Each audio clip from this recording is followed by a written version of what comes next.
नमस्कार, मैं डॉक्टर राकेश पाठक।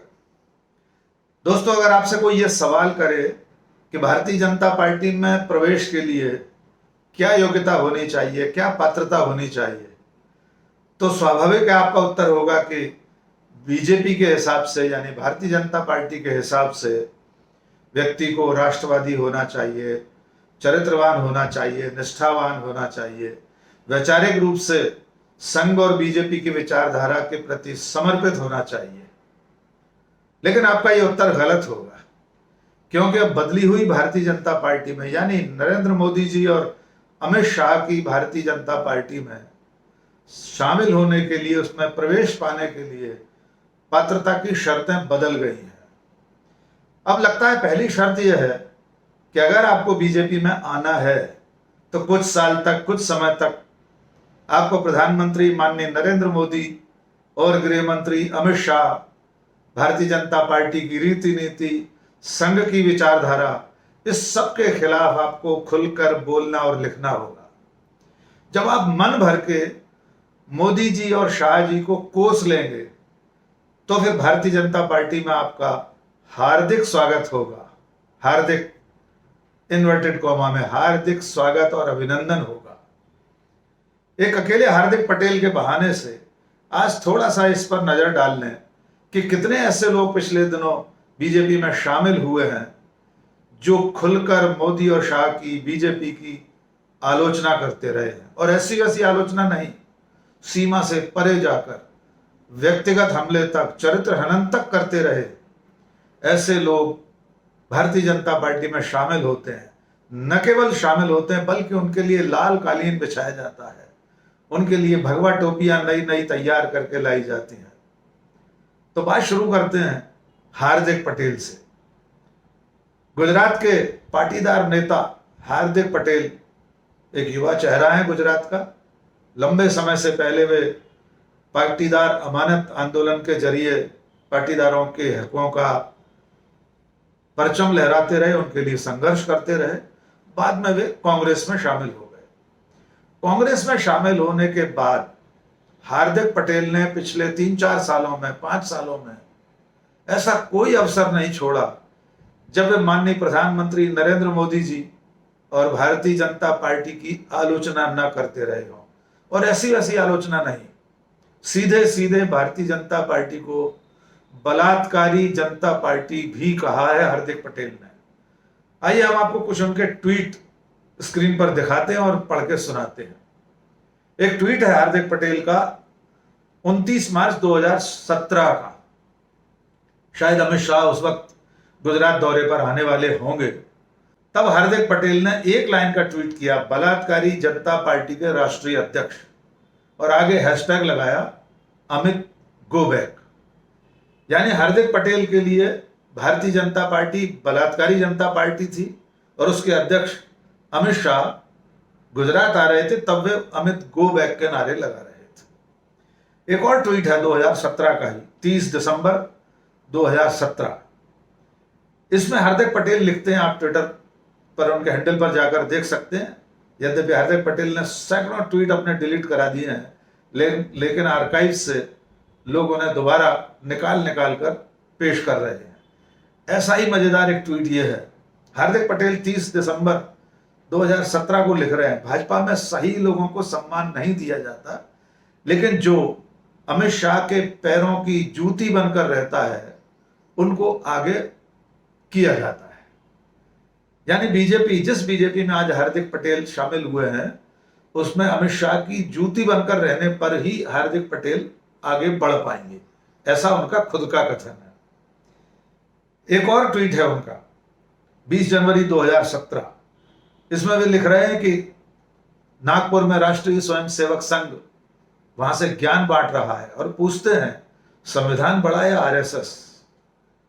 एक और बड़ा मजेदार ट्वीट है 17 मार्च 2020। ये इसलिए मौजू है कि हार्दिक पटेल ने कांग्रेस छोड़कर भारतीय जनता पार्टी में प्रवेश लिया है। हार्दिक पटेल लिखते हैं कि चुने हुए प्रतिनिधियों को अपने स्वार्थ के लिए दल बदलने पर जनता के द्वारा चप्पलों से पीटा जाना चाहिए। यद्यपि हार्दिक पटेल अभी चुने हुए प्रतिनिधि नहीं है, लेकिन सक्रिय राजनीति में है। प्रदेश कांग्रेस कमेटी के कार्यकारी अध्यक्ष थे गुजरात के। दल बदलुओं को वे चप्पलों से पीटने का आह्वान कर रहे थे। एक और ट्वीट है उनका 16 दिसंबर 2016 का, बहुत ही रोचक ट्वीट है, आप देखिए। वे लिखते हैं, अगर सुबह का देशद्रोही शाम को बीजेपी से जुड़ जाए तो उसे देशभक्त कहते हैं। तो हार्दिक पटेल सुबह के देशद्रोही थे, शाम को बीजेपी से जुड़ गए हैं कांग्रेस छोड़ने के बाद, तो अब वे देशभक्त कहलाएंगे। और वर्षों में किए गए सैकड़ों ट्वीट जो नरेंद्र मोदी और बीजेपी के खिलाफ थे, इसके अलावा उनके वीडियो भी अब वायरल हो रहे हैं।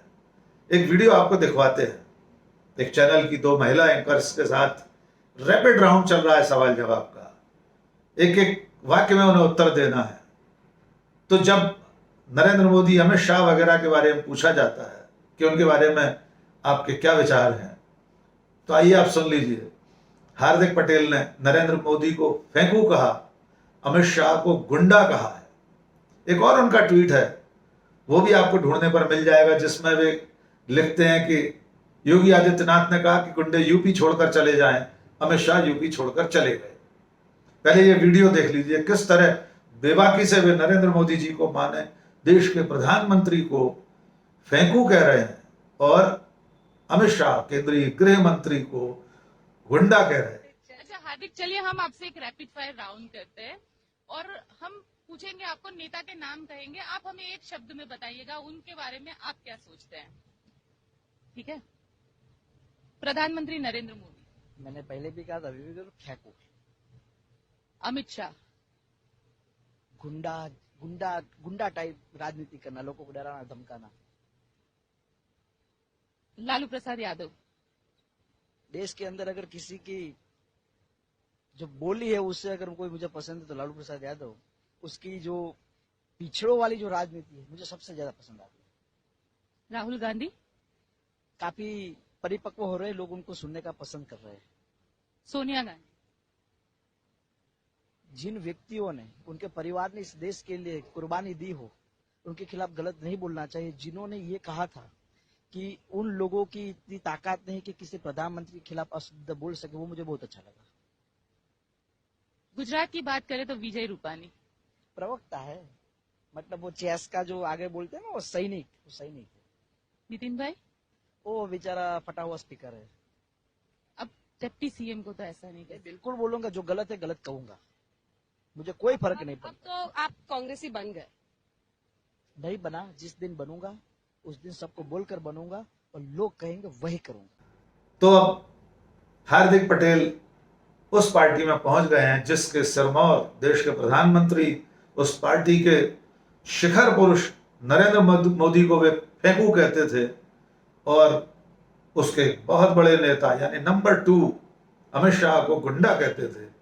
अब उनका ये दृश्य देख लीजिए, भारतीय जनता पार्टी में प्रवेश का। उन्होंने भगवा टोपी पहन ली है, और बीजेपी में प्रवेश से पहले उन्होंने जो ट्वीट किया था उसमें कहा है कि अब वे राष्ट्र निर्माण के भगीरथी कृत्य में माननीय नरेंद्र भाई मोदी जी के साथ छोटा सा सिपाही बनकर काम करेंगे।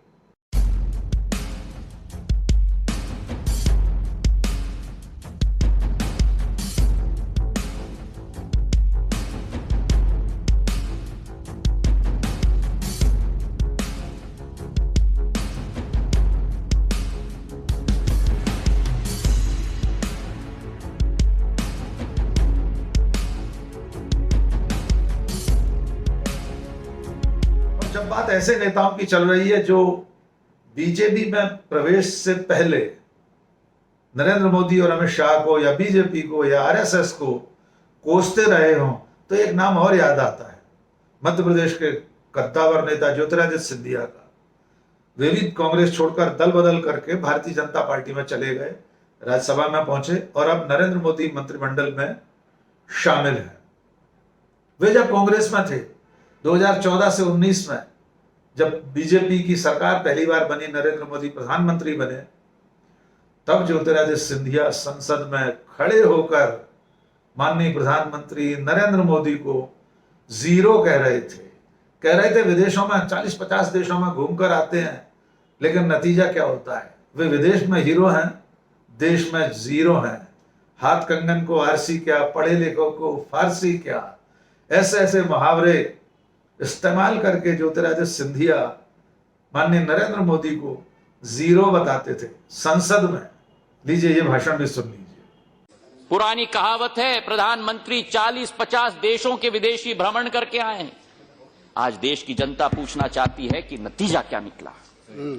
Around the world in 2.5 years, but what is the result for the people of India? What is the result for the soil of India? पुरानी हिंदी की कहावत है कि हाथ कंगन को आरसी क्या और पढ़े लिखे को फारसी क्या।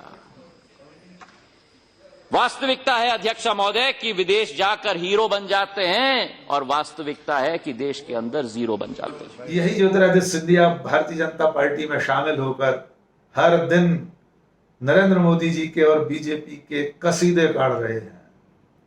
ऐसे मौके पर एक नाम और याद आता है, कपिल मिश्रा, दिल्ली के नेता, आम आदमी पार्टी के विधायक थे और एक दफा विधानसभा में, दिल्ली की विधानसभा में एक सत्र में उन्होंने माननीय नरेंद्र मोदी के ऊपर व्यक्तिगत आक्षेप लगाए थे, उनके चरित्र पर आरोप लगाए थे।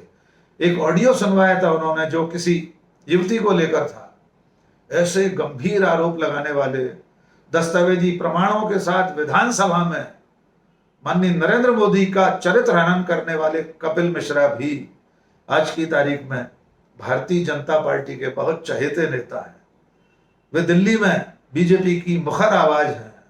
वे गोली मारो सालों के नारे लगाते हैं और तमाम सारे ऐसे कामों में लिप्त हैं जो भारतीय जनता पार्टी की रीति नीति पर सटीक बैठते हैं। अब वे अपने पिछले सारे आरोपों को भूल गए हैं। बहुत लंबी फहरिस्त है ऐसे नेताओं की जो मोदी और अमित शाह को, माननीय प्रधानमंत्री नरेंद्र मोदी और भारतीय जनता पार्टी के राष्ट्रीय अध्यक्ष रहे अमित शाह, जो कि वर्तमान में गृह मंत्री हैं, उन्हें खुले शब्दों में कोसते रहे हैं, लेकिन आज भारतीय जनता पार्टी की शोभा बढ़ा रहे हैं। न केवल शोभा बढ़ा रहे हैं बल्कि केंद्रीय मंत्रिमंडल तक में शामिल हैं, मुख्यमंत्री बने हुए हैं अलग कई कुछ एक राज्यों में, बड़े बड़े पदों पर हैं, संगठन में बड़े पदों पर हैं। तो जहां से मैंने बात शुरू की थी वहीं खत्म करता हूं कि आज की तारीख में भारतीय जनता पार्टी में शामिल होने की पहली शर्त है कि आप पहले कुछ साल तक नरेंद्र मोदी जी और अमित शाह जी और भारतीय जनता पार्टी और राष्ट्रीय स्वयंसेवक संघ को जमकर कोसिए। जितना उस पर आरोप लगा सकें, उसे देशद्रोही कह सकें, उसे देश विरोधी कह सकें, उतना ही भारतीय जनता पार्टी में आपका हार्दिक स्वागत होगा, जैसा कि आज हार्दिक पटेल का हुआ। आज के इस वीडियो में बस इतना ही। और आखिर में एक गुजारिश, अगर आपने अब तक हमारा चैनल सब्सक्राइब नहीं किया है तो फौरन सब्सक्राइब कर लीजिए। हमें कमेंट करके बताइए आपको ये वीडियो कैसा लगा। अपने दोस्तों, परिचितों और शुभचिंतकों के बीच इसे साझा कीजिए। बहुत बहुत शुक्रिया। जय हिंद।